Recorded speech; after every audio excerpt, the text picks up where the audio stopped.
All right, I'll get started with some of the background introductions and hopefully people are still joining us. We wanted to welcome you first off to a joint project between the Early Career Neuropsychologist Committee, the Ethnic Minorities Affairs Committee, and the Women in Neuropsychology Committee, all subcommittees of Division 40 of APA. And together we put together this jobs workshop with a clinical focus and additional focus on discussing barriers that are often faced by historically marginalized groups. I wanted to apologize and welcome my cat, who will also probably be joining us, as I'm sure we're all experiencing and working from home these days. Some ground rules: please remember to mute yourself so you don't hear everybody's cats unless you're the person speaking. You can have your video on or video off. It's really up to you, no bother either way, but welcome. I wanted to start with a big thank you to the number of people who came together to put this workshop together. You'll see the panelists and they'll be introduced specifically. But I also wanted to thank Martina Azar from the ECNPC, Tasha Rhodes and Ann Wen from EMA, Kayla Stewart, Emily Morris, and Jasmine Dixon from WIN, all of whom put a lot of work and effort in behind the scenes to get this workshop together. Our agenda today, we'll go over everything here. I'll be your moderator. I'm Dr. Cooper. I am a neuropsychologist at VA San Diego and assistant clinical professor at UC San Diego. I'll be handling the in-betweens and the questions and answers, which I'll get to in just a moment. We're going to cover 4 different sections of the jobs series, including searching for jobs, applying for jobs, negotiating once you've been offered a job, and also preparing for interviewing for different jobs. There will be a quick question and answer after each of the panelists, and we'll have a longer question and answer at the end of the talk today. Many questions were submitted ahead of time. However, if you have additional questions that come up, you can submit them in the chat box directly to me or to the panelists who may be able to answer them in their short period after their section. This will be a recorded webinar. We will be recording it for dissemination to participants. The slides will not be separately recorded or sent out to anybody. So you'll only see the slides in the recording that will be sent out to all participants after this.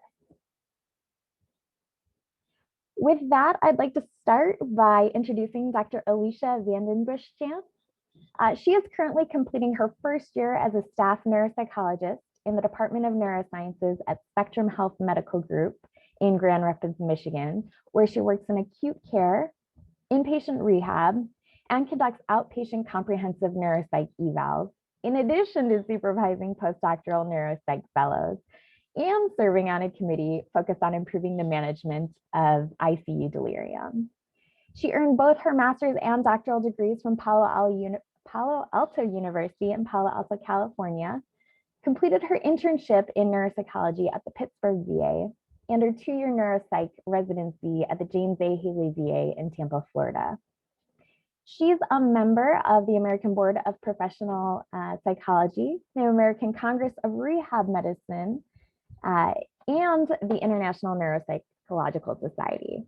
Her current main clinical interests include acute and subacute TBI and ABI, delirium and encephalopathy, complex medical conditions, and behavioral management.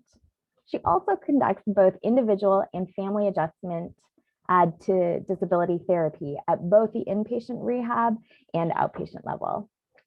Dr. Vandenbusch-Jantz, you can take it away from here.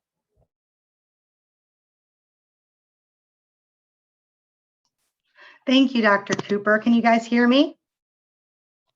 Okay, I'm just going to share my screen really quick.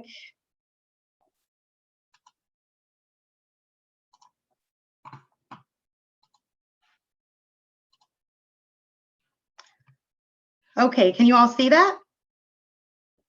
Not quite yet. I even practiced this. If nothing else, oh, there we go. We can see it now. Perfect.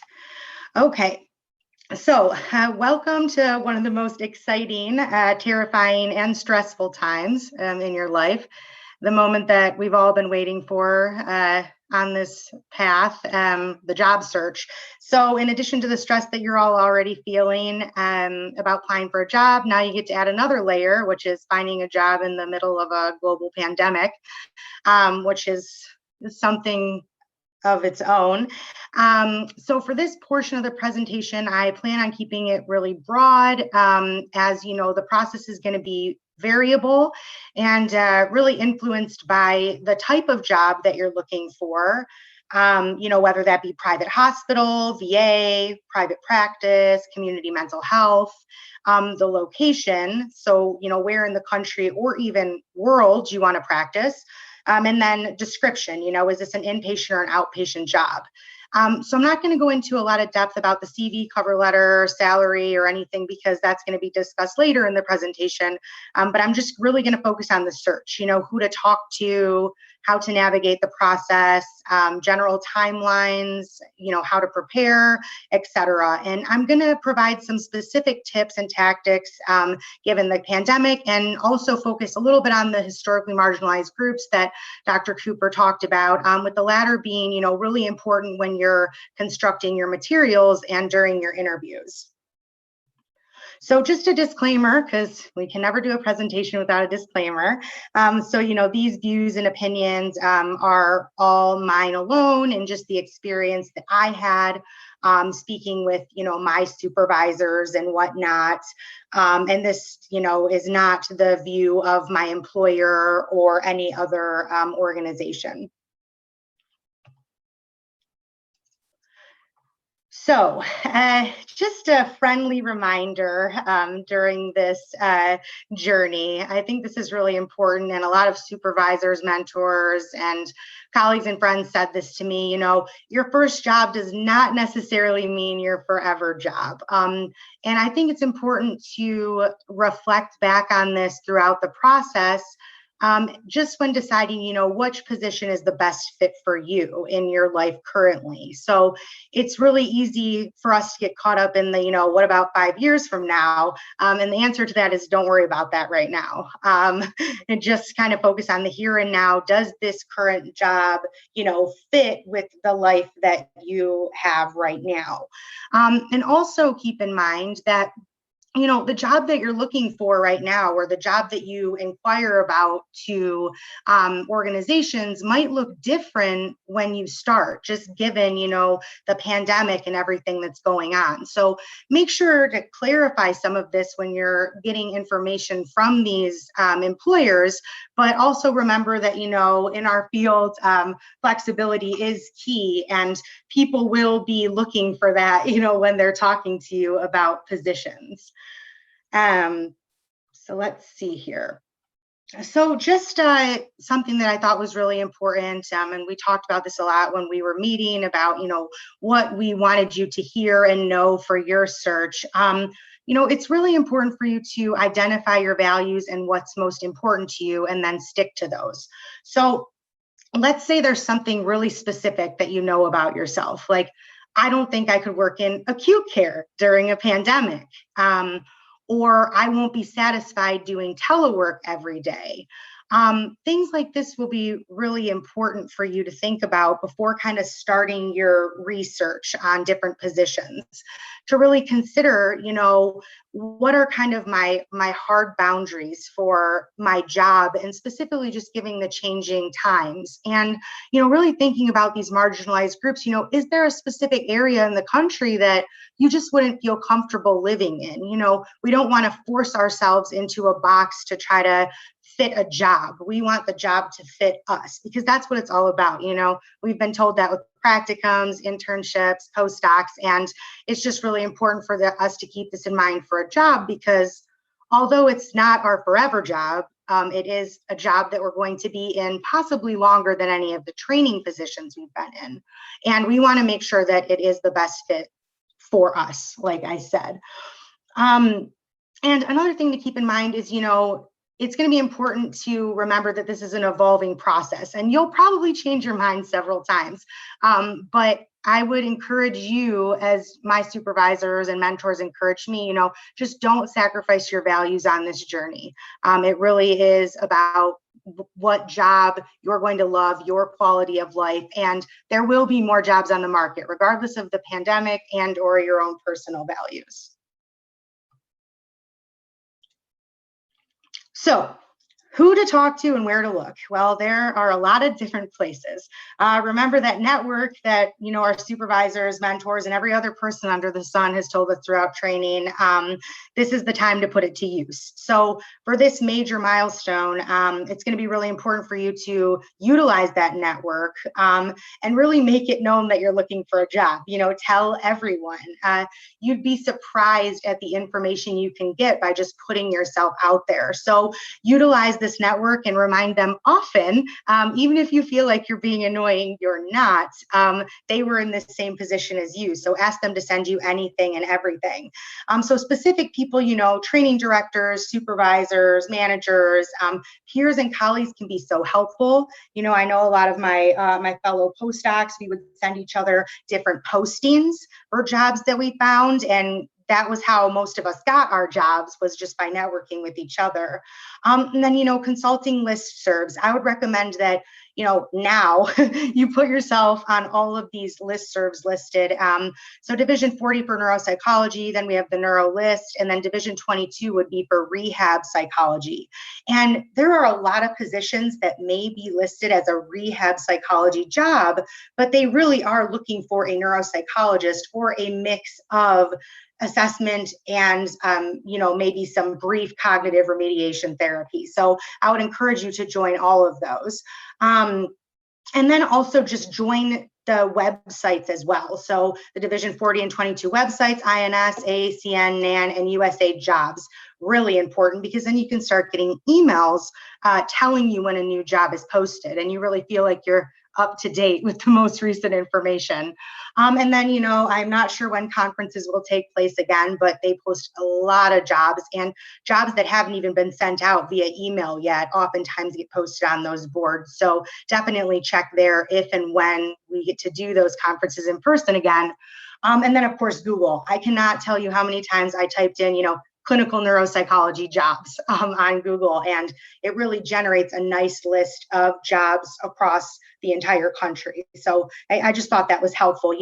Monster and other websites that you wouldn't really think of because we don't look on those for practicum or internship or postdoc. They're really helpful in this situation. So let's see here. How to prepare. So extensive research. I put some supplemental information at the end of this PowerPoint, and I'm gonna give Dr. Cooper a PDF copy if she wants to, send this out to all of you. I made a just ridiculous Excel spreadsheet, and it was a lot of columns and a lot of rows, and it included different points that I thought were important for jobs. And then my husband and I did a point system, and we did that from least important to most important. And it was just really helpful. So at the end of this PowerPoint, I do have those categories that we used if you want to use them yourself. And of course, I'm sure you can think of other topics that are important on the search, but these were just some that were really important to me and my family when making a decision about jobs. So the extensive research really is like that Excel spreadsheet or another form of research where you can just collect everything and keep it in one place and reflect back on it. Updating your CV. So I recommend doing the CV, cover letters, reports, all very early. I have a timeline in a few slides that I'll show you, but you don't want to be doing these at the last minute. You really want to put a lot of time and effort into them so that you have them ready to go. This is the first time in our trajectory where there aren't designated dates when things are due. And that's really important because you just want to have it ready in case a job gets posted. You can send it out. I put a little asterisk by the de-identified reports. Make sure that these are different skills that you're reflecting. So, don't send the same 2 or 3 reports. Make sure that they're different so you can really hone in on the skills that you have. And then just identify letter writers early, revamp your LinkedIn profile. Specific to COVID, investigate state licensure requirements very early. So some states require you to get fingerprinting. And guess what business shut down first during the pandemic? Fingerprinting in person. And they do not make, they are not flexible with that. It has to be fingerprinting that is done in person. So, it's possible since I applied last year that this has changed, but it was a really sticky situation to be in. So just try to really investigate and figure out, okay, what do I have to do? What is the backup plan? If I can't get this, how am I going to take care of it? And then my next favorite, sending cold emails. This was something that a lot of people recommended to me, but nobody tells you, what you should say in these emails. And you feel kind of lost about what to say. So another supplemental thing that I included in this PowerPoint later on is the actual cold email written up, de-identified, so that you can, hopefully tailor it to best fit you and get those sent out at the end of the summer or the early fall. When we're talking about cold emails, if you're at a site that you love right now, reach out to people and say, will there be anything? Do you know of anything coming up? You never know. People get jobs sometimes just by saying, hey, I want to work here. So I would encourage you to do that no matter how scary it is. Informational interviews. So these were really weird, but really helpful. This was, something that I actually set up with a couple of sites before I even applied, where I met with them via phone and just got to ask them questions to see, is this even a job I want to apply for? But I just want to get some information from them so I can understand more about how their institution works. And then applying to dream jobs early. So it's like my supervisors told me, if there's something early on, and a lot of people tell you, don't apply, it's too early. If it's your dream job and it has everything that you want, just do it, because you don't know what could happen. Some people are willing to wait for the right person if that person is a good fit for their institution. So I would encourage you to do that. And then practice interviews in the context of COVID, do it remotely, because these interviews are most likely going to be remote and you just want to feel comfortable in that context. So here's a little timeline that I set up for you all. I just thought it was an easy way to see it. The fall research jobs, prepare all your materials, get yourself ready. Early winter, send those cold emails, set up informational interviews, etc. And then in the spring, continue the search, update the materials if your report writing has changed or you've added some things to the CV, and troubleshoot, why am I not hearing back from people? Talk to your network. I think it's really important here in that, typically you would probably start the search about 6 to 10 months prior to the end of your postdoc, but just given the climate and the current pandemic, I discussed this with a few colleagues and we would recommend probably 8 to 11 months prior to conclusion of postdoc.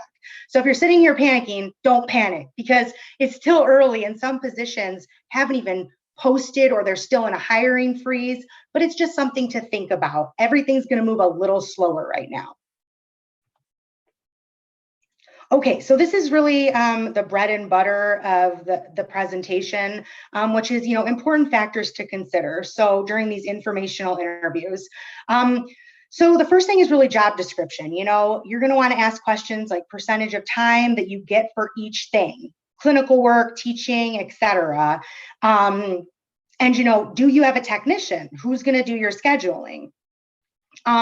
Different expectations. And there are some particular ones for COVID with this. So the first thing I kind of thought about was you're going to want to ask about redeployment given the current pandemic. So it's possible that if things escalate and we go through another surge, which has happened several times in the state that I live in, you may be redeployed to a different department. Thankfully, neuropsychology was not, but other departments were, and there was a possibility that we might be. So ask about these things.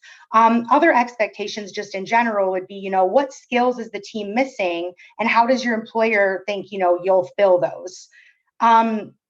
Performance. So performance really revolves around like the number of patients and revenue. Make sure you ask this question. It's very important. You know, during the pandemic, are accommodations being made in case you don't meet performance or productivity numbers? Because at the beginning of the pandemic, it was for most people. And, you know, as the pandemic's gone on, that hasn't been the case for certain institutions. Your schedule, very important to ask about. You know, are you going to be on call? Are you going to be working on the weekends? Can you have a compressed work week, work from home, flex schedule? And then working more hours than told given need in hospital due to pandemic. You know, is that something that might happen to you? Which I've talked to a lot of my colleagues, and that is something they've experienced. Professional development. So this is important right now is, you know, how are you going to be onboarded? What is that process going to look like? You know, or is it all going to be remote? How are you really going to integrate into your department if it is all remote? And then something just in general for all of us as neuropsychologists is board certification. So this is extremely important to ask about when asking, you know, doing these informational interviews, having conversations is, you know, is it a requirement for boards? Do you get a raise? Does your employer pay for it? And most importantly, are you required to use PTO to complete the exam and or study, or does this count more as professional development time? Benefits are another area that's important. You know, it's the typical benefits, of course, medical, 401k, but also hazard pay for working during the pandemic and or incentive pay, particularly depending on where you're working in your institution. The next three are pretty important. So safety precautions, you know, currently, you know, my job is doing a lot of surveys. You have to do the survey before you get to work. They have to take your temperature. You know, this is all about safety. Do you feel safe? And kind of going back to your values, right? What is going to make you feel most comfortable so that you're happy and you feel like you have a good quality of life at your job? Moving into culture and feeling, I cannot stress this enough. When you're collecting information, go with your gut. If your gut tells you that this is not the right job for you and you just do not get all the feels about it, listen to that feeling because it's probably not wrong. And, you know, an example I wanted to point out was, you know, during an interview that I had, there was like a pretty serious microaggression that came out. And I just thought, I will be miserable if I work in this position. I don't know if they realized that they made this comment and the way it made me feel, just given, you know, that I'm a first generation ever go to college or go to graduate school. But it just made me feel like it would not be a good fit for me. And I would not be happy there. So I'm really happy I listened to that. Another example was my friend, she had said multiple times to the boss that her partner was her wife, and she kept referring to her wife as her partner. And the boss kept saying, your husband. And so, you know, these things are really important to pay attention to, because if it isn't getting made right during the interview process where you're just getting information, like collecting it before you've even interviewed at the site, then it's probably not going to feel right if you work there. And the last thing I just wanted to say was, you know, it's very important to pay attention to variables that you can't change. So office space, if this is a shared office space and it's been like that for a long time, probably not going to change. If there's a forced battery protocol and this is the battery you have to give, probably not going to change. They've been doing that for 10 to 20 years. And then commute, right? We can't change that. So just things to take into consideration. And if there's something that's a deal breaker for you, then you probably should not move forward in that process with that specific site. So just here's the supplemental information that I said I would share. This is just a cold email example, just kind of, this is who I am, giving them information about, when you're expected to complete your program, particularly if you're applying to that dream job that I mentioned. And then, this second paragraph is important. I think it's a part where you could put in something about diversity. You could put in a really fun fact about you that they wouldn't know. I didn't include mine here because I didn't want to totally nerd out, but I said that, I grew up in the Midwest and I would love to return to the Midwest for my career. And that was very well received by sites. And then the next one is just that other supplemental information I gave you. So this is all of the things I put into that Excel spreadsheet. My husband and I weighted them, and it played a huge role in the job that we ended up deciding on. So I just wanted to share that with all of you to ease some of the stress of this process. So I included my email here for you. I have two, so feel free to email either, and I would love to talk to you more if you have additional questions. And thank you for having me and listening. I look forward to your questions. Thank you so much. We have time just right now for one quick question, and we can come back to other questions at the end. Does anybody have a particular burning question that they'd like to ask?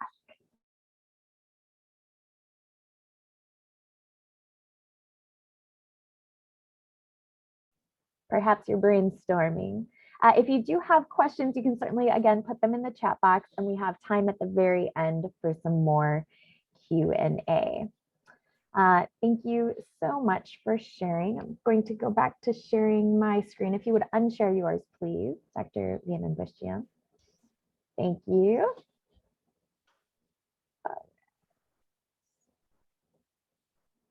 All right.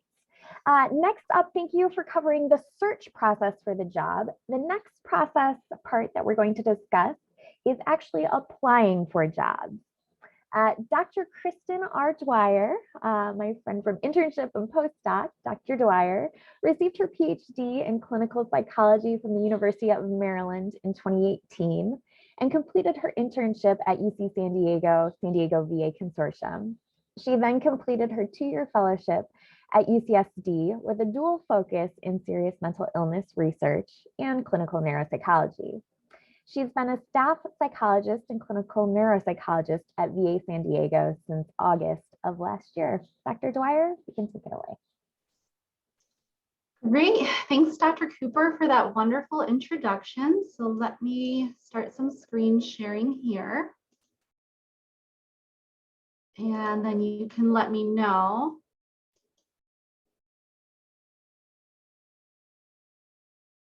See. Okay. Are you able to see that okay? Everything looks good, thanks. Okay, no problem.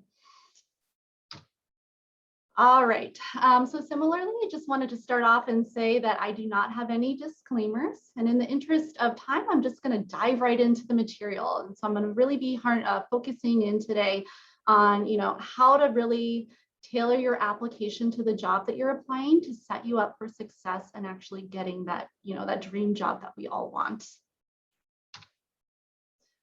So first, I wanted to start with a brief introduction to my background and COVID-era job search experience, especially since, I was looking for a job right before the pandemic started and, kind of towards the beginning of it.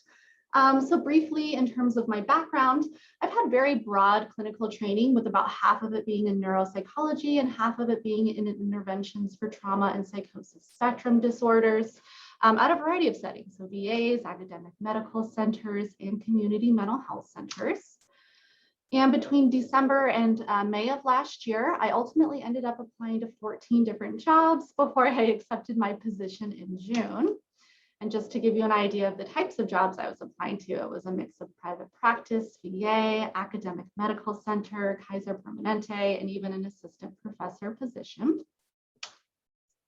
All right, so how did the pandemic impact my job search process? And I anticipate that this is probably similar for a lot of other people who have been applying to jobs during this time period.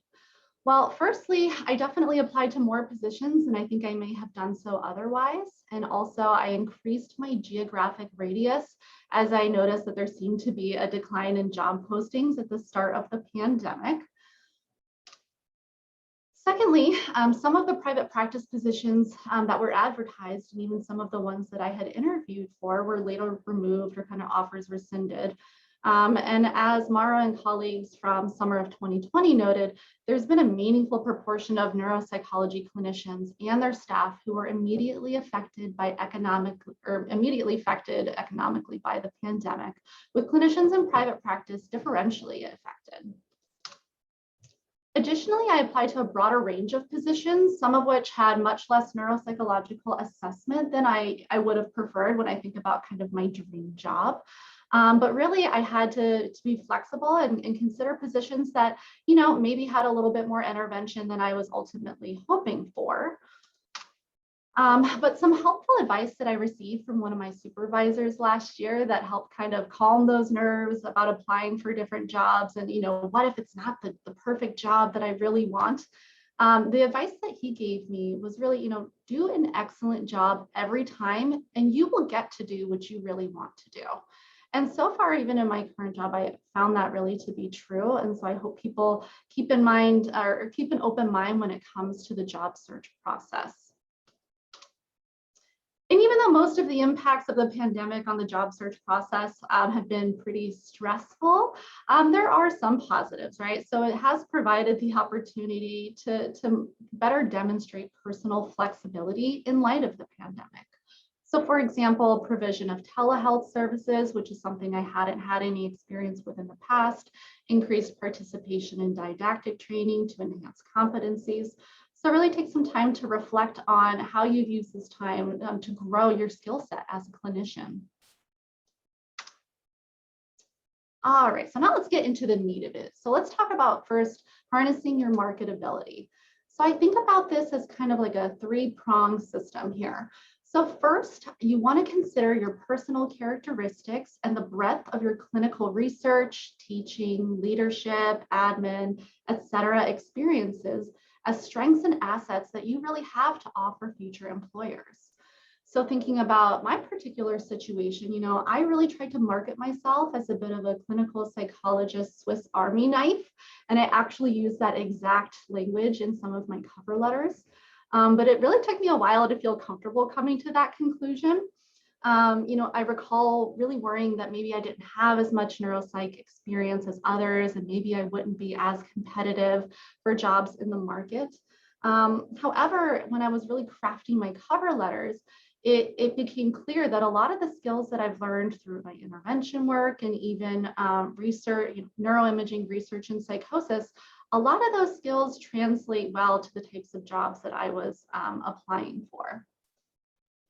Additionally, you know, thinking about some kind of diversity characteristics, really highlight your personal characteristics and discuss how your unique identity has impacted your clinical work for the better.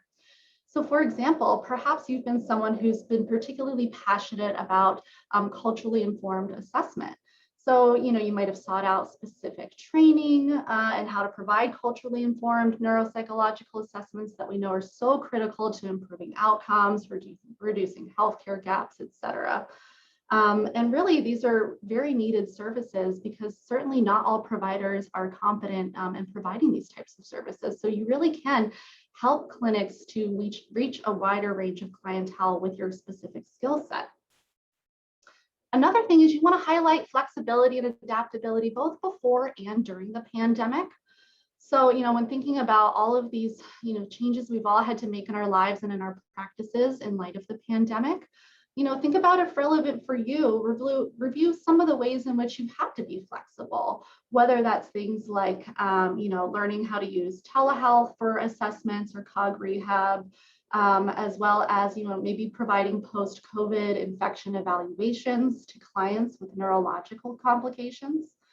And really with all of the telehealth assessment and intervention during COVID, you may also want to highlight how you've been able to maybe increase care to a broader range of clientele with reduction of some of the barriers that they can experience to care, right? Things like transportation issues, childcare issues, getting enough time off work to even drive to and from the appointment.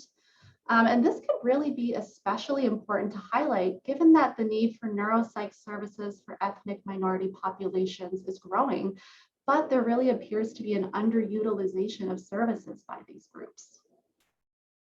And then thirdly here, you really want to do your research on the position to which you're applying, right? You want to read that job ad closely. You want to investigate your potential future employer's website because you want to know exactly what services they provide, as well as identify some possible growth areas. You want to show that you can be of benefit to them.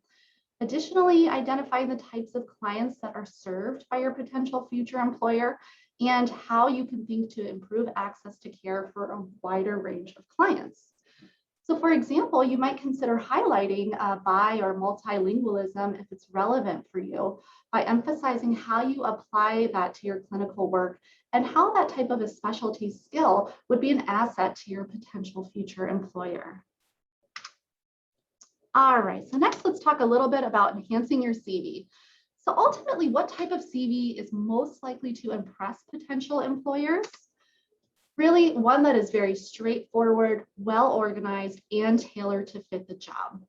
So for example, you don't want to bury important information towards the end of your CV.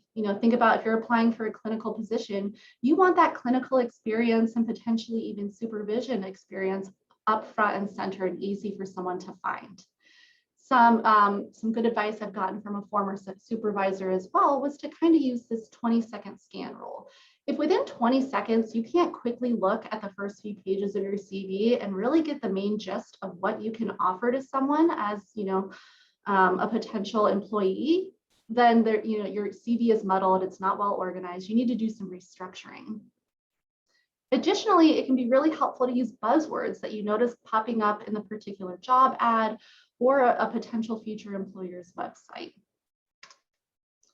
Some other tips from feedback that I've gotten from other people include, including your mentor and supervisor's names, right? So as early career neuropsychologists, we might not have a lot of name recognition quite yet, but people that we've been fortunate to work with may have. So you want to make sure that that's kind of on the first page or two of your CV.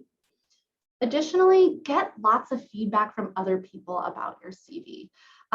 Both people within the psychology field and outside of the psychology field, right? Because you want to make sure it is as professional and polished as possible. No typos, it's well organized, it's clear and easy to understand. And then of course, this goes along with all the other general things about your CV, right? That I'm sure we all know by now, but 11 or 12 point font, a typical font style, 1-inch margins, all those kinds of things. And then really, I think part of the meat of the application process really comes to the cover letters, because this really is where you get to market yourself and expand upon your experiences that you mentioned in your CV, as well as highlight other aspects of you and or your particular training experiences that might not be reflected in your CV, and really that make you the best candidate for the job that you are applying for. So one quote that I love about cover letters, I'm just going to read to you real quick. It's serve up your brilliance, your achievements, and your delightful collegial personality loud and clear, in legible large font, and a considerate quantity of verbiage. You are respecting your future colleagues' time and eyesight, and believe me, they notice.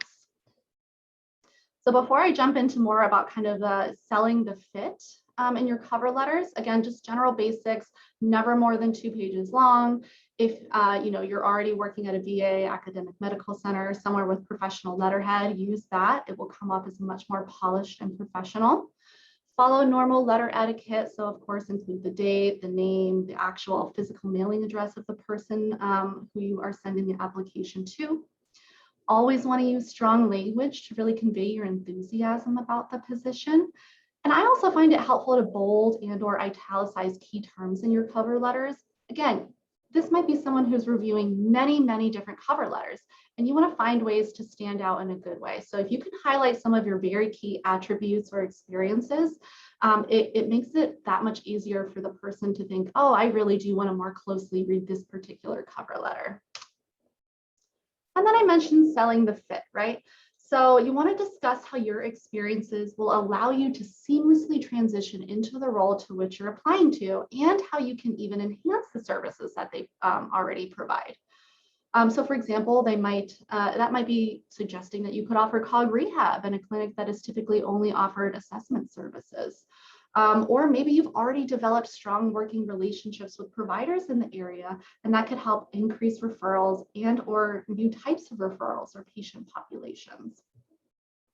So in my particular case, for the cover letter that I wrote for the San Diego VA's job posting for a CBOC kind of general mental health clinical psychologist position, I provided a strong rationale for how hiring a provider who could offer neuropsych services to San Diego South County outpatient clinics would ultimately improve veteran access to care, since these types of services were typically only offered at the main medical center.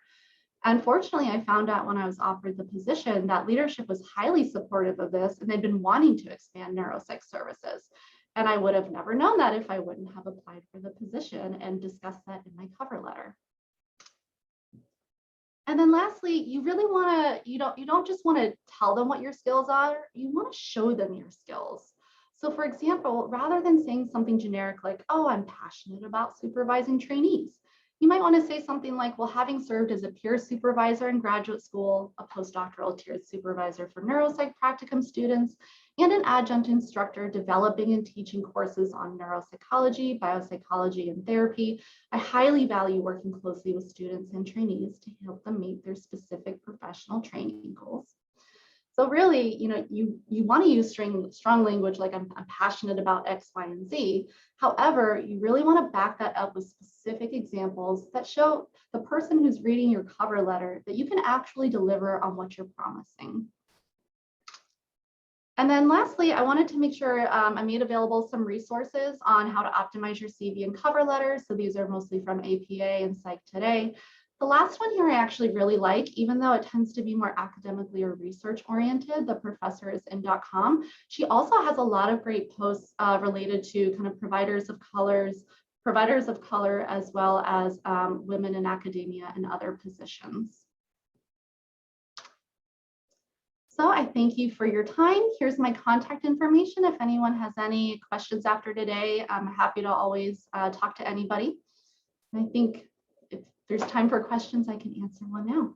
Yeah, wonderful. Thank you so much, Dr. Dwyer. There was one consistent question that many people asked across the submitted questions ahead of time.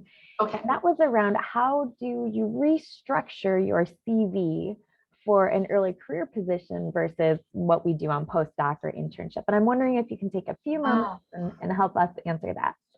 Sure. So some of the feedback that I received from one of my supervisors last year was that oftentimes when it comes to an early career position, when we're applying for internship and postdoc, we tend to keep our CVs very long, right?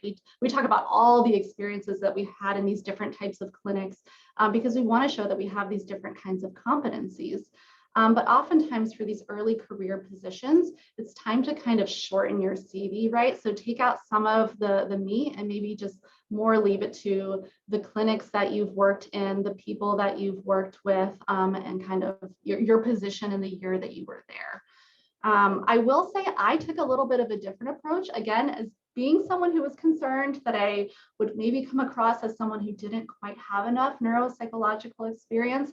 I erred on the side of keeping all that information in my CV because maybe it's imposter syndrome, but I still felt like I had to prove myself. So I left it in there, and ultimately, I don't think it really impacted my ability to get interviews. But I think it's not uncommon for people to, at this point in their career, really shorten that CV up. Thank you. And I think that goes back to what you were saying with get feedback from people and see if maybe this does feel too long or doesn't feel too long. Perhaps we can revisit this question as well when we get to the end with the rest of the panelists. But thank you, Dr. Dwyer. Thank you. All right. Moving on to our next speaker. We're going a little bit out of order and skipping interviewing, but we'll come back to it. We're going to be discussing negotiating a job once you've gotten the offer with Dr. Kamini Krishnan. Dr. Krishnan is a board certified clinical neuropsychologist and assistant professor of neurology at Cleveland Clinic. She joined the Cleveland Clinic in 2016 and is a clinician scientist with a specialization in neurodegenerative disorders. She completed her doctoral program and internship at the University of Texas Southwest Medical Center in Dallas, and her postdoctoral fellowship at the Mayo Clinic in Rochester, Minnesota. Dr. Krishnan, you can take it away. Thank you. Here we go.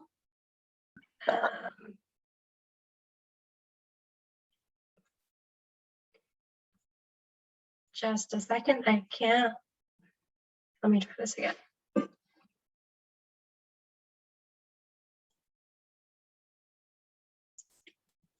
Thank you for that introduction. I feel like the panelists in front of me have answered some of the main points that I was going to discuss today. So as I try to find my PowerPoint here, let me start by saying, when you come to this point, first of all, congratulations, you have a job offer, right? That in itself will feel great if you are early career and trying to just finishing a postdoc, and this is your first sort of foray into applying for jobs. Congratulations. It is very rare.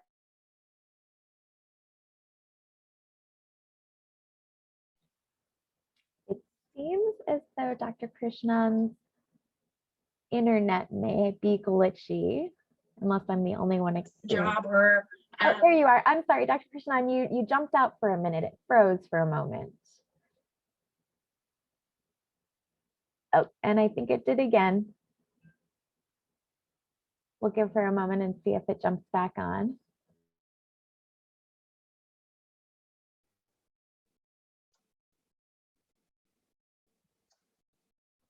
If she's unable to jump back on, we may move forward to interviewing with Drs. Ellison and Tran and come back to Dr. Krishnan. Oh, she's moving again. Okay. Hold on just a second. Of course.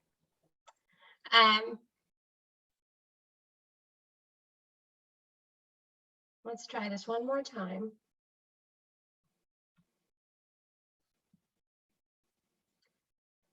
Okay, can you hear me and see things? We can hear you, still waiting for the screen share to show up. You can also potentially email them to me directly and I can screen share if that's helpful. And you've frozen again. All right, well, I'll work with Dr. Krishnan on this side to see if we can get that fixed. Dr. Ellison and Dr. Tran, might you be able to jump on? Yep, ready to go. Okay, perfect. Let me just share my screen again real quick. And again, I'll work with Dr. Krishnan to figure out if we can troubleshoot there. Okay, so we are going to go back in order and work on interviewing and discussing the interview process with Dr. Rachel L. Ellison and Dr. Stella M. Tran. Dr. Ellison is currently serving as the chair of the WIN subcommittee. She's an assistant professor of psychology at Illinois Institute of Technology, and she works as a clinical neuropsychologist in private practice through Chicago Neuropsychology Group, where she conducts neuropsych evaluations and cog rehab. Dr. Ellison completed her clinical internship through the UCSD VA San Diego healthcare system and postdoctoral fellowship in clinical neuropsychology with the Edward Hines Jr. VA Hospital in the Chicagoland area, where she also engaged in research at Northwestern University. She completed her doctoral degree in clinical and community psych at DePaul University and focused on reducing systemic injustice and improving the lives of marginalized individuals and groups. Dr. Ellison's current research merges her background and her interest in social justice and community psychology with neuropsychology, where she runs the Socially Conscious lab at IIT, the Illinois Institute of Technology. Dr. Stella Tran is also going to be speaking with Dr. Ellison. Dr. Tran earned her PhD at Georgia State University and completed her internship at Mount Sinai Hospital. She's currently a clinical neuropsych postdoc fellow at the Mayo Clinic in Florida. I'll pass it over to the two of you. Great, thank you so much. I'm gonna go ahead and share my screen. All right.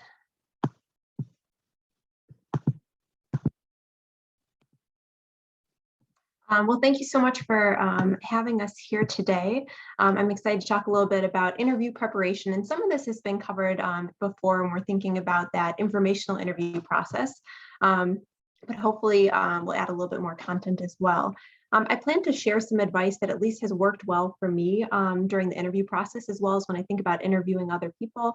I'll talk a little bit about my job search process. It feels like it wasn't that long ago I ended up 2 years ago, applying for my first job out of postdoc, but then shortly after maternity leave and then COVID hit. So that time has kind of gone by very quickly.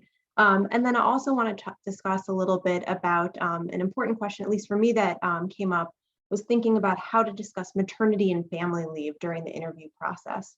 I'll then pass it over to Dr. Stella Tran to discuss her unique experiences and insight of the virtual interview process during COVID.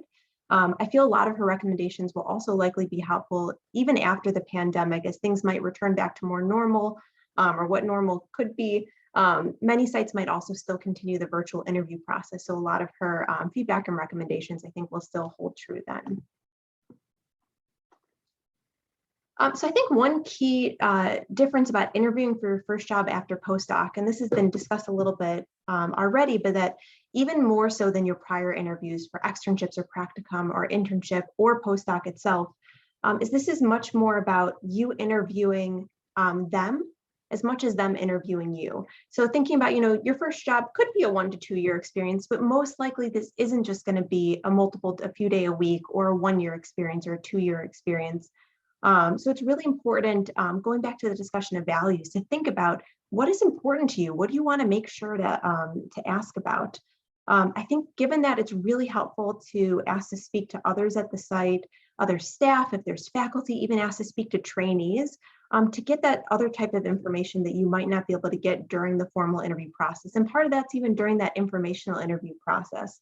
I think it's important to note that even if you're asking to speak to other people that aren't designated as formal interviewers, that those conversations can still be deemed partially evaluative, that whatever is said is probably going to go back to whoever's part of that selection committee.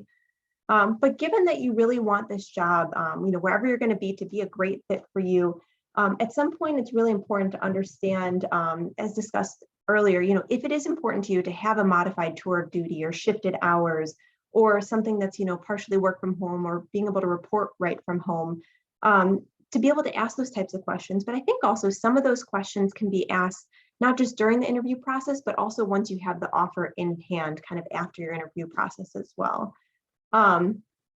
Given the pandemic also, and this is something that's also been discussed, is, thinking about some of the structural changes, again, is what availability might be for remote work, both now as well as, after the pandemic, after the site plans to maybe their full return to normal. I think also, this stage, this thinking about this first job out of postdoc can be a little bit more stressful than even the internship and postdoc application process, because it's not as clear always, what the top or the best choice is. There really are so many options for that first job. And so I think, things aren't ranked the same as they might have been during that internship or postdoc process. There's a lot more flexibility when you think about your first job out of postdoc of what your career could look like and how you can mold it and how you can even, as it was discussed, even if a certain job has, certain set of expectations, if you go in and you do great things or you ask the right questions, you might be able to even modify that job.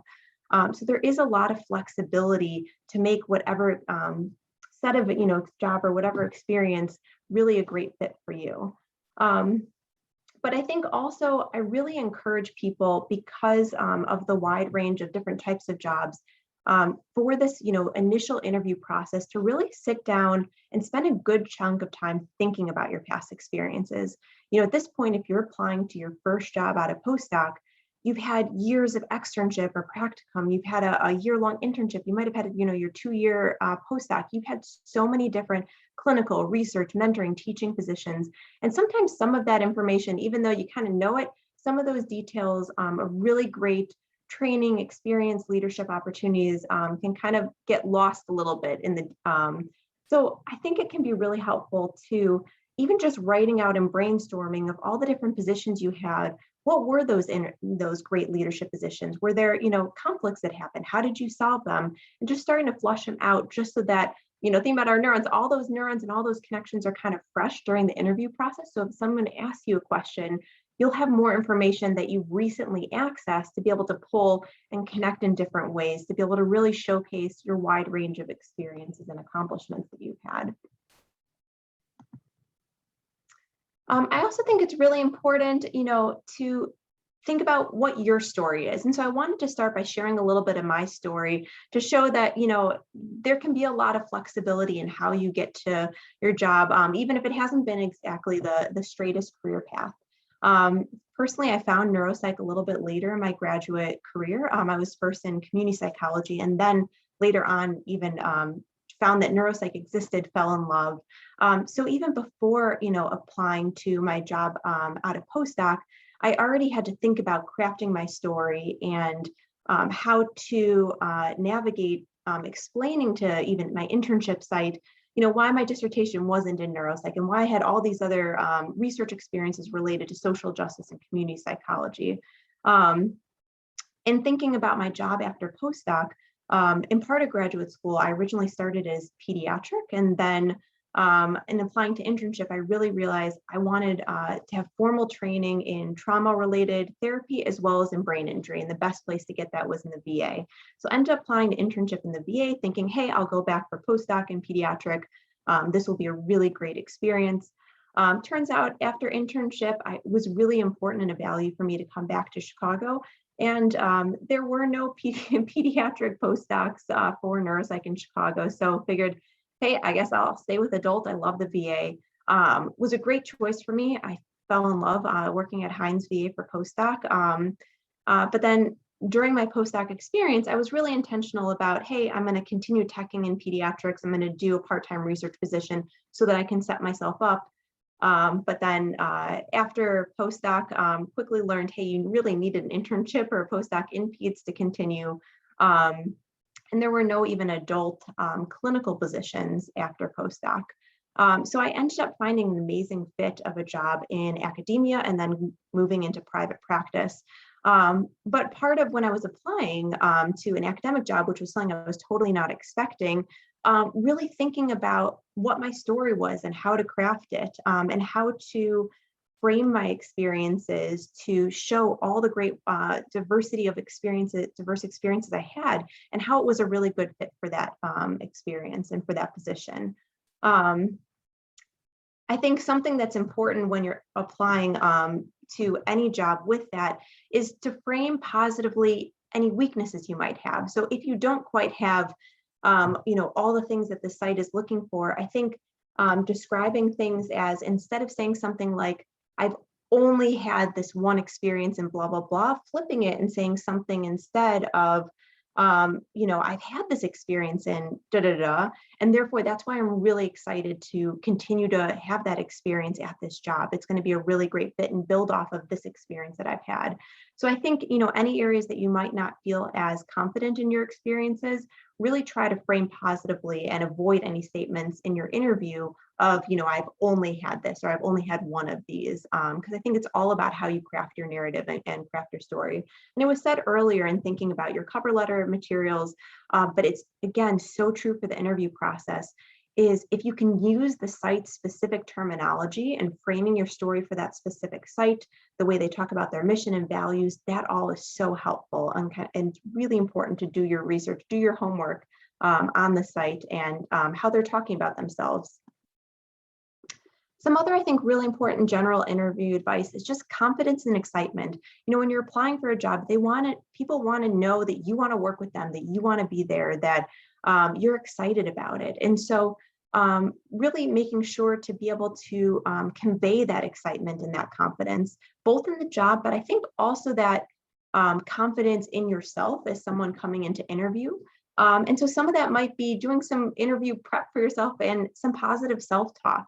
That, hey, I am a really good fit for this, and I do have some really great experiences, and trying to build up your own confidence and talk yourself into the interview before going in. I think some of what we're going to talk to, and we'll probably talk about with the next presenter, with the negotiation process, some of that might happen during the interview process, and really having that confidence to ask for more than what they're offering, or to negotiate, and thinking about that a lot of time, especially women don't necessarily ask or negotiate or ask as much as, say, a male colleague who has the same experience and expertise for the same position might ask. So I think that confidence and excitement is really important. I think it's very important during interviews to avoid the I don't have any questions, unless you're, an hour into an interview. At that point, I think it's okay to wrap it up. But really, the interviewers and the site wants to know that you want to ask things about them, that you want to learn things about them. So I think it's always helpful to come up with a general list of questions ahead of time that you could ask anyone that you're interviewing with, as well as specific questions for specific people that you know you're going to be interviewing with, as well as other people who might be in that clinical team who you might not be told you're interviewing with, but you might end up kind of in an impromptu interview talking with that day. And I think it's important to note that with especially your general list of questions, it's okay to ask the same question twice. Unless you're in a giant group interview, no one is going to know if you've asked that same question to the person previously. And I think it's also really valuable to get different perspectives on a question.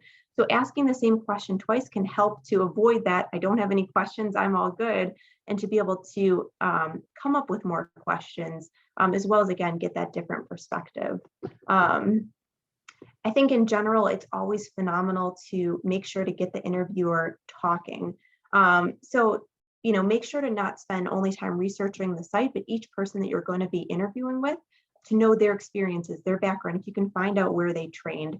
And I wouldn't stress if there's a lot of small talk. I think small talk is actually great in the interview process, especially for this first job out of postdoc. They know you're qualified. You're qualified.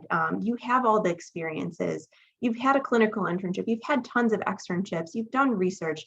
At this point, a lot of times it's not evaluating your experience, but it's more so, are you going to be a good fit for this team? If you're going to be working here 3, 5, 10 years, are people going to enjoy working with you?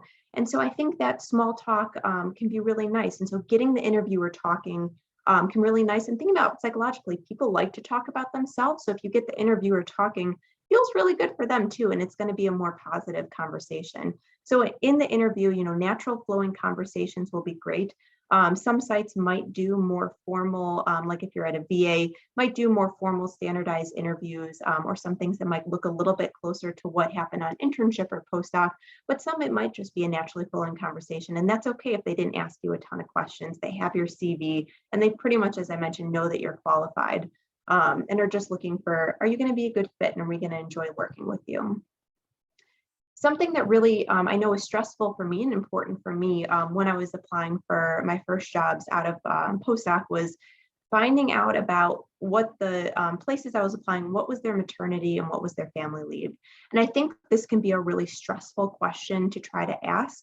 And I think it's really important to note that whatever the organization's policy is in their manual and their handbooks, on paper might be very different what's in practice, both in a positive way and in a negative way. And so given that, I think it's really important to try to talk to other staff, faculty who might have taken some form of maternity or paternity or family leave to really get at what is their type of experience. You can also talk to those people, or even if you're more comfortable, ask those types of questions after you've already gotten a job offer. Until then, I think it can be really helpful to just ask some general questions. So asking, what supports are available to retain women in this institution?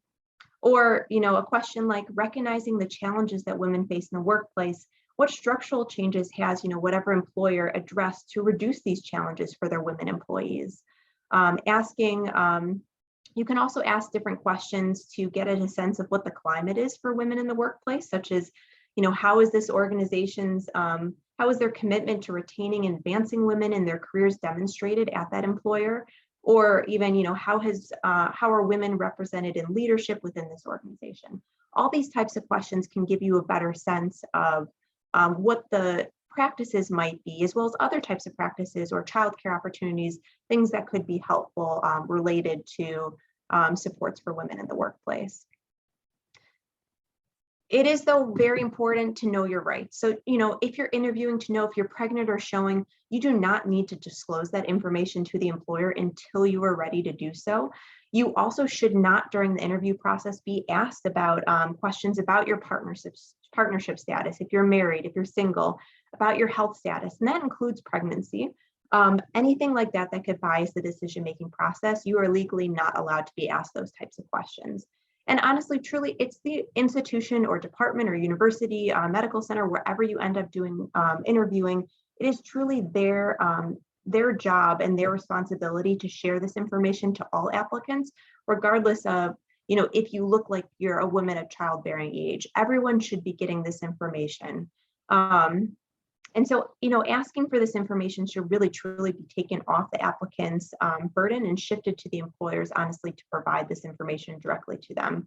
Simply because if you're merely asking for this information, it could unfortunately create assumptions and bias for the applicants who do ask, making certain assumptions by the employer. So sometimes, as I noted, this might be a question that you can really get into the nitty-gritty and ask more details about once you have an offer in hand, and that might be a time where you're more comfortable asking those types of questions. I'm going to now pass it over to Dr. Stella Tran to talk about her experience in virtual job interviewing during COVID. Hey, okay, yes. So I am currently a postdoctoral fellow, and I'm in the middle of this terrifying but exciting moment, mostly exciting. So I'm going to focus on interviewing for jobs specifically in the setting of the COVID-19 pandemic. I'm going to be talking fast in the interest of time. Right, so many clinics and hospitals and practices have adapted their selection process to prioritize safety and social distancing.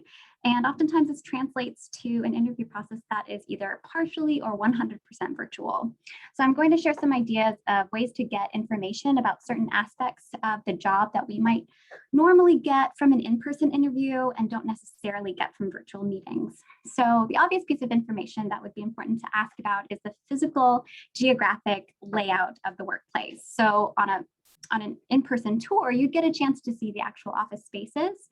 So don't forget to ask about details that are important to you, like whether offices are shared spaces, if there are windows, if there are separate rooms for assessment and testing. It might also be important for you to know whether your office would be in close proximity to that of your colleagues. And if it's a space that lends itself to collaboration and regular conversation with colleagues, or if it's relatively more siloed. You might want to know if you're part of a larger department and if that department is spread out across multiple floors or campuses, and whether the roles of your position require you to traverse across multiple buildings. So another piece of information that you'd normally find out in person that might be important is accessibility services. And you can always ask this directly in an interview. And if it's a larger institution, you can also call the campus general services or facilities line to ask about services like public ramps, wheelchair accessible restrooms. And it can also be meaningful information to you if only the minimum ADA standards are met, or whether there's actually more thoughtful consideration raised for patients and employees who have disabilities. It can also be helpful to know what access to parking is like how far it is from the building, whether there's garage access, whether parking is subsidized by the institution. Alternatively, you may be more interested in proximity to public transportation and commuter lines and whether these things are widely used by employees. So many clinics have incorporated virtual models for neuropsychology services, as well as other components of the position like teaching and supervision and faculty meetings and research. And each setting seems to do things a little bit differently, either by way of the virtual platform they use, or if they have some hybrid combination of in-person, remote virtual, or in-clinic virtual. And you can't necessarily make assumptions on how each aspect is conducted, so it's important to ask. And it can also be useful to ask whether the current service models are expected to change after the pandemic, and whether you would be provided a device to use for remote or virtual work, or whether you'll be expected to use your own personal device. Similarly, you may need access to a separate server for research data, and it can be helpful to know if you'll be conducting research remotely as well as your clinical responsibilities, if that's a component of the position you're applying for. So you're likely already asking about populations served by the practice, but it might also be helpful to ask about the catchment area and the diversity of neighborhoods or regions in the area, which you would have had or might have had the opportunity to explore if you were visiting there in person. All right, and we can go to the next slide. Thank you. All right, so I'm going to continue sharing ways to be proactive in getting the information you need, but also focus a little bit on how this process presents opportunities for you to collect data to inform your decision about the fit. So a practical tip is to be proactive about getting the information you need about the interview process itself at the place you're interviewing with. So some practices might give you all the information you need up front about what to expect and the timeline of things, and others might require you to ask more specifically.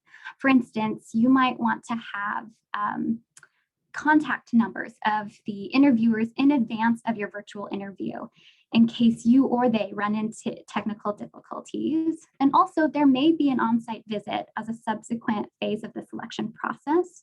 Some might not have that, and you can ask for a virtual tour and hope that the person giving you that virtual tour has a steady hand. So an aspect that I took for granted in on-site interviews is the more informal conversation that happens with staff, with trainees, and even the people you're interviewing with in between the actual formal sit-down interview meeting. So you can always ask to speak with people who are not on your interview itinerary to get more perspectives, especially people that you might be working closely with, like staff, trainees, and referral sources. Some places may have you scheduled to speak with referral sources, and that gives you some information about how established those relationships are. So similarly, when you're on site, you might have additional questions that come up for you that you might want to know, like after learning more about a position and something occurs to you that you want to ask. So you might typically in person have opportunities to speak to a point person in between or at the end of an interview day. And you don't necessarily have those same opportunities when it's virtual, but you still want to get those questions answered. So it's absolutely appropriate to ask follow-up questions. In your thank you email, you can mention that you have some additional questions, and you can ask whether or not that person prefers you to email them, or whether or not a phone call or an additional virtual meeting can be set up. So it's appropriate to ask those questions, and in fact, it shows your interest. And as Dr. Ellison mentioned, you are evaluating fit too. I know it's hard to kind of think about it that way, but it's very true. And that process involves evaluating a practice or a hospital or a site's how that place's values align with your own. One thing that's been important to me in my search is being in an environment that is very collegial and collaborative. And it can be challenging to get a sense of this without in-person interaction and opportunities to see the dynamic of a group and how people interact with each other. But there are some ways to get this information. For instance, some interviews might be scheduled with multiple faculty at once or multiple clinicians at once. And you can also ask to join in on group virtual journal clubs or didactics as well. So this was mentioned earlier, and it's worth mentioning again. Your network is a great resource. So your supervisors, colleagues, and peers might actually know someone who previously trained or worked at the practice or the hospital that you're applying to, and that person can share information about the culture and the intangible aspects of the environment as well. So I've also, lastly, found it very helpful to ask during interviews or ask interviewers how their workflow changed in response to COVID-19, particularly during the height of the pandemic and the quarantine. It might be interesting, you might find it interesting to know if the changes were collaborative and decided among members of the practice, or whether there were different expectations for productivity amongst members of the group, whether there was sensitivity to people with dual roles, or if you're in a hospital setting, what the department level response was, or even what the institutional level response was. There is a medical center that I recently interviewed with an individual there who shared with me how the center instituted subsidized childcare for all their employees, but another place had a less favorable response. So each site has their own parameters, and it's just another data point. So that's the information that I wanted to share. And of course, you want to evaluate each of these in terms of what's important to you. Wonderful. Thank you so much, Dr. Ellison and Dr. Tran. We've gotten our technical glitches figured out, so we're going to revert back to discussing negotiating. And we've got some question and answer time at the end where we can discuss some of these different aspects as well. Let me just get my self-shared here again. All right. Great. Thank you for doing that, Dr. Cooper. Of course, take it away.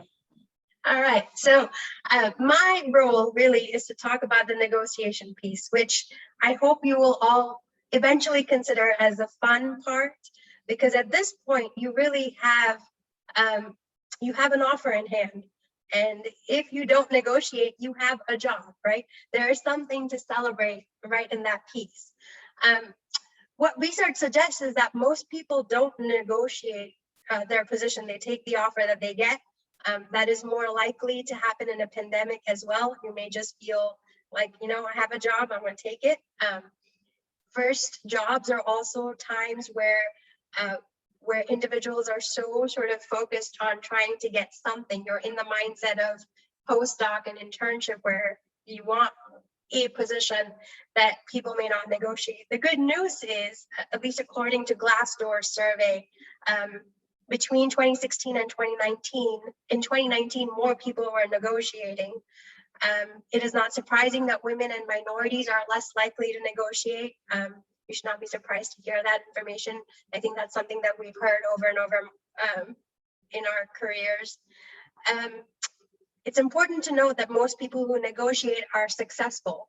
And that means you may not get 100% of what you ask for, but you may get something, you may get some points. So that makes it important to think about what it is that you want to negotiate. An important piece there is if you can negotiate your starting salary, right? The first salary that you have, even by 5%, over time, this includes your expected pay rise, your sort of retirement benefits, all of those pieces. It's a lot of money that you would leave on the table if you hadn't negotiated that salary package initially. Next slide, please. So you might hear about this in the negotiation world. Negotiation in itself can be a whole webinar. It could be a day-long training session, right? There are lots of components to it, and I'm going to try to highlight the most important pieces. We've talked so far about you and your sort of experience, what you bring to the table, what kind of job you want. When you get to the negotiation piece, you now also have to consider the other person. This is the person who you're negotiating with, the organization you're negotiating with, the culture of the organization that you might be negotiating with. And one way to think about this is something called BATNA, which is the best alternative to a negotiated agreement. Okay, some of the prior speakers helped you think about your sort of goals, right? What is most important to you? What might be sort of the hierarchy of, is it the type of job? Is it the money? Is it the location?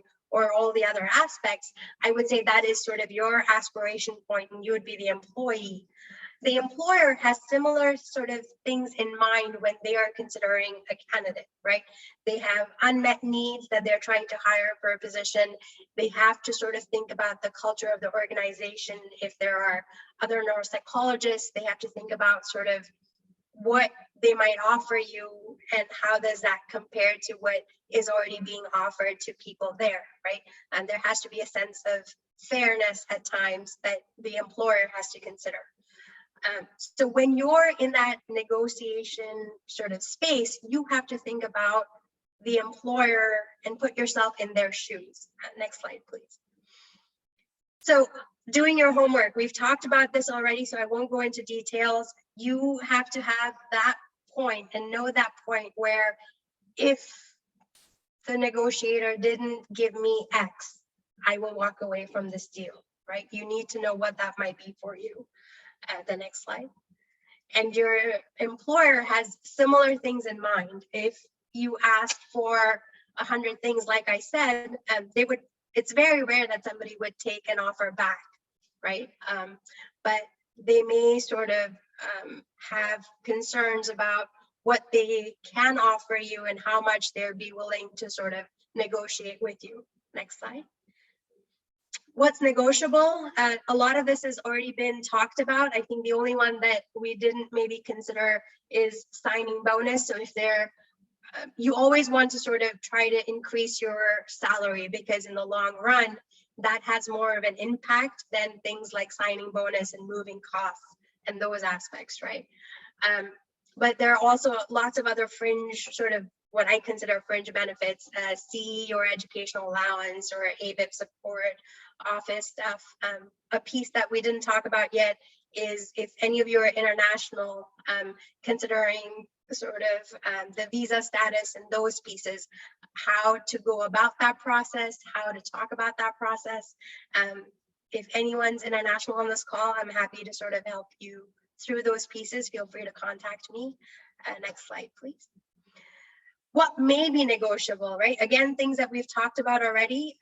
Some facts that maybe we haven't come across yet is time flexibility. Maybe you want to work 4 10-hour days instead of like 5 8-hour days, or you are really wanting to stay in a certain area. You want to be sure that there's no non-compete clause. If there is, you want to see if you can negotiate that.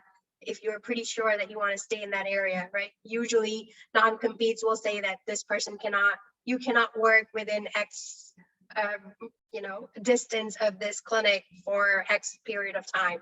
There may be things in there that you could negotiate. Next slide.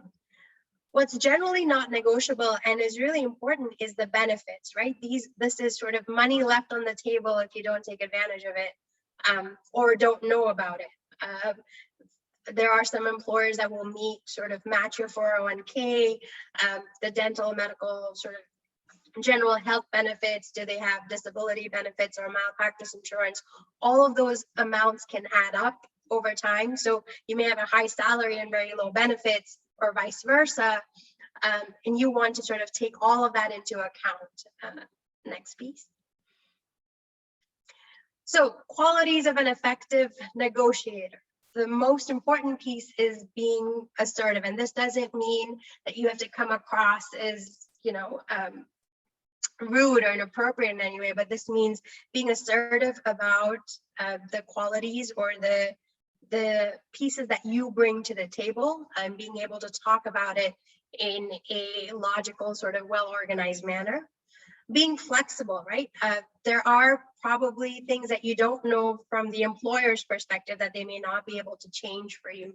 So being flexible in your approach, maybe you sort of get a sense, you use your psychology skills, we all have them as psychologists, to sort of get a sense of who you're negotiating with and what type of sort of tactic might work better with them. Maybe you want to start off with some of the middle of the road items before you get to the big ticket items, or they say, we can't do this. And you say, well, if you can't do this now because of the pandemic, what would I expect in the future? I'm willing to be flexible, right? You want to be empathic because the other person is also in a situation where they're trying to sort of have this conversation with you, right?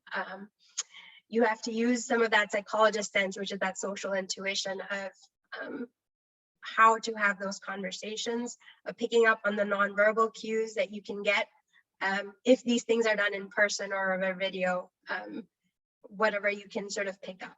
And the ethicality piece is the idea that negotiation is not a one-time situation, right? Once you get to that job, you may be negotiating a lot of things over the course of your time there.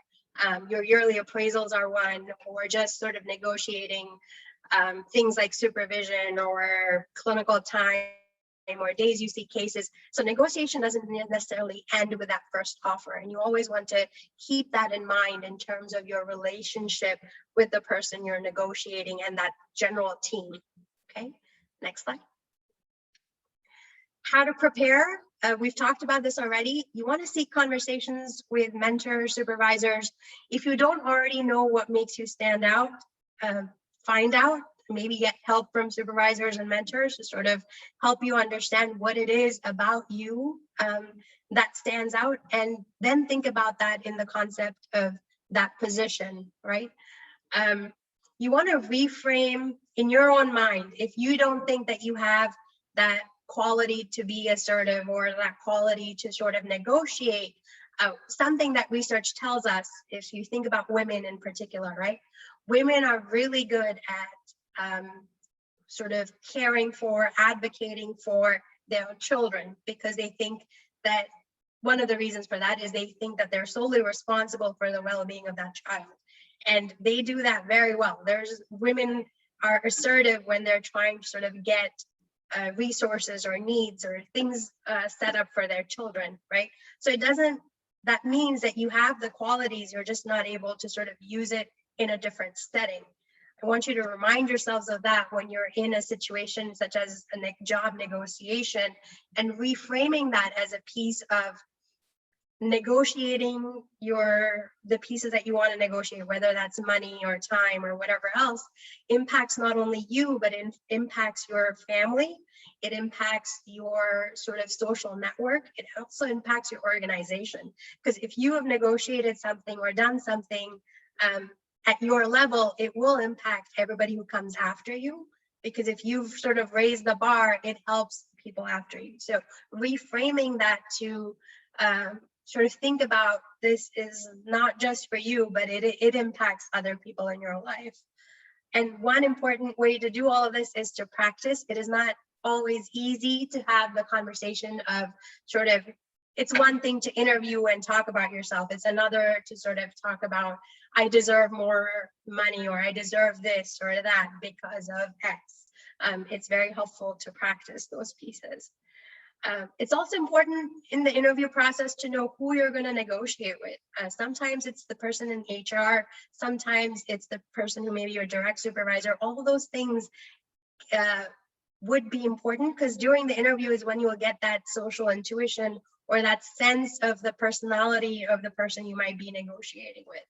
And it's also helpful to get a certain sort of idea, right? At the end of interviews, asking, what might I expect? What might be the next steps? And you may get a sense of how this might proceed. And if you think you would do better by video or do better by phone, always take that, because email communications, you may lose some things in writing, and you kind of want to put your best foot forward when you're doing these pieces.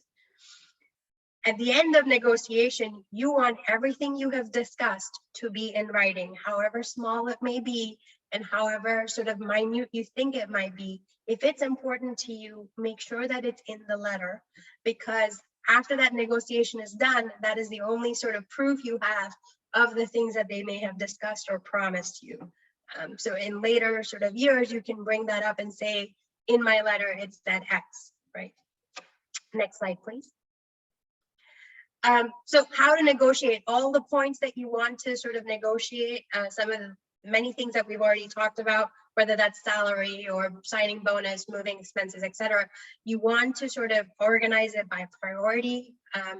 If you can put yourself in that employer's shoes and think about, you know, when I interviewed, they said that this job involves, let's say, working with degenerative diseases, but they said that they're really also looking for someone with MS, or you find out that nobody wants to see a certain population. You could say, you know, I have an expertise in this, I would be willing to do that, and I would want to negotiate whatever piece that you want to negotiate, right? Ask for time to consider what you hear, because you may get a lot of different types of information, and it may be sort of an iterative process. It could involve multiple conversations, because they may sort of need some back and forth. The person you're talking with may not be the decision maker, or they need to think about it as well. So expect sort of multiple rounds. And if you get feedback that says, you know, because we're in a pandemic, we can't quite do X that you asked for, ask what future sort of appraisals would look like. It's important to know that. Would you have yearly appraisals? Is that when you would have discussions about salary raise or bonus or those kinds of things? Are bonus features available? We haven't talked about this piece yet, but you always want to know what type of clinical cases, like how's your pay coming in, right? Are you being judged by RVUs? Are you being paid by RVUs? Or is the salary structure more sort of a set amount, whether you see that many patients or not? If they say that there's sort of an additional bonus component, right? Like you have a minimum sort of pay and your expected RVU is here. If you meet above or you do this, how much you will get X% more. You want to know what generally people do in your organization, because that is probably what you'll end up doing. So it's a good sort of way to get at that information. Something that we discussed earlier was the salary. It might come up during your interview. They may want to know what you expect. As much as possible, you want to sort of stay away from giving them an actual number. You want to sort of be able to say, one way to get around it is to say, you know, I would be willing to negotiate or look at any competitive offer for someone in my field. If they sort of push you, you want to be ready with a range of amount that you think would be appropriate. And that's where your networking, your sort of talking to your mentors and peers, getting a sense of what would be acceptable, looking at the salary survey, all of those pieces, doing your homework will help you with that, okay? And I would say if you have an offer and something in the interview threw you off or something, or you decided after that interview that that wasn't really a good fit for you, I would never negotiate with a place that you don't sort of, you really are sure you're never going to go there. Don't negotiate. If you are not sure if you would go there, but have, unless certain things change, and if they can change that for you, that is an okay piece to negotiate, right? And most of the reasons for that is we're a small field, right? And it takes a lot of effort for you to do all of these pieces. It also takes that same amount of effort from the employer to have interviewed a bunch of people, to have decided on you, and spend time sort of being invested in bringing you on board. So always sort of express appreciation for the time that they spend with you, appreciation for that offer, and then sort of try to figure out what your priorities are and how you would go about negotiating them. Next piece. And I wanted to say, negotiation is not just about your first job offer, right? After you get there, there can be lots of other things that you negotiate. And it may be that once you get into a clinical position, you decide that you want to buy out some research time, or you sort of are moving more into a multidisciplinary role, and there's negotiation involved in sort of how you set up that role. Or there's negotiation involved in your current role, right? You need some flexibility because of the pandemic. You want to work 4 days a week, or you want to sort of reduce your FTE. Negotiation is a continuous process. Once you get that job, it doesn't stop at that first sort of piece, which is why it's important to sort of maintain a good working relationship with the person that you are negotiating with.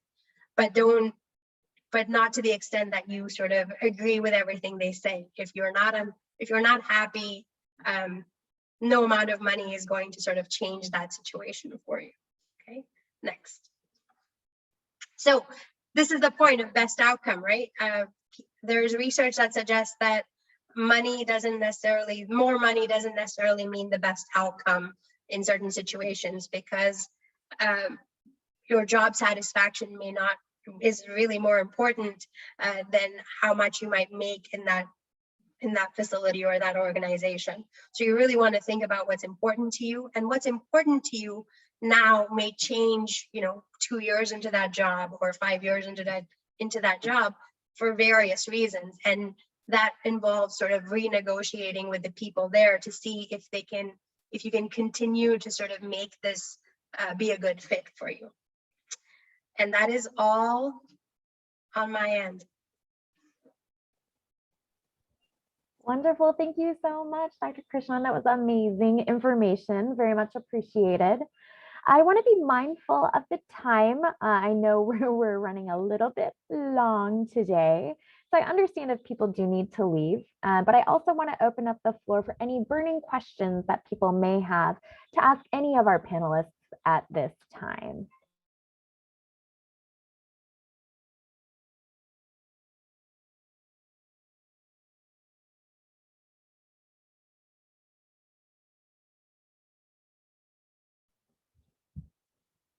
If there are no burning questions, I'm just going to pose one from the questions that were submitted ahead of time, again, to be mindful for the time.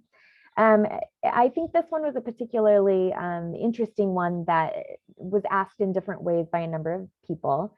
but asking about ways to assess and evaluate the culture of a job site and their level of inclusivity. I know Drs. Ellison and Tran mentioned some of that with regard to what they were mentioning, but I'm wondering if other panelists have additional answers or insights that they could share with the group.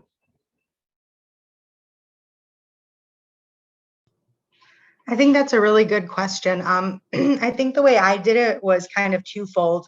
The first was I looked at the diversity of the staff. And, I mean, sometimes that's out of the site or the institution's control. But, at least at the place I work, every neuropsychologist is a different race or ethnicity, different sex, gender, and it's just a beautiful site. So when I interviewed there and I just saw how important it was to them and how they talked about it, it just got me really excited.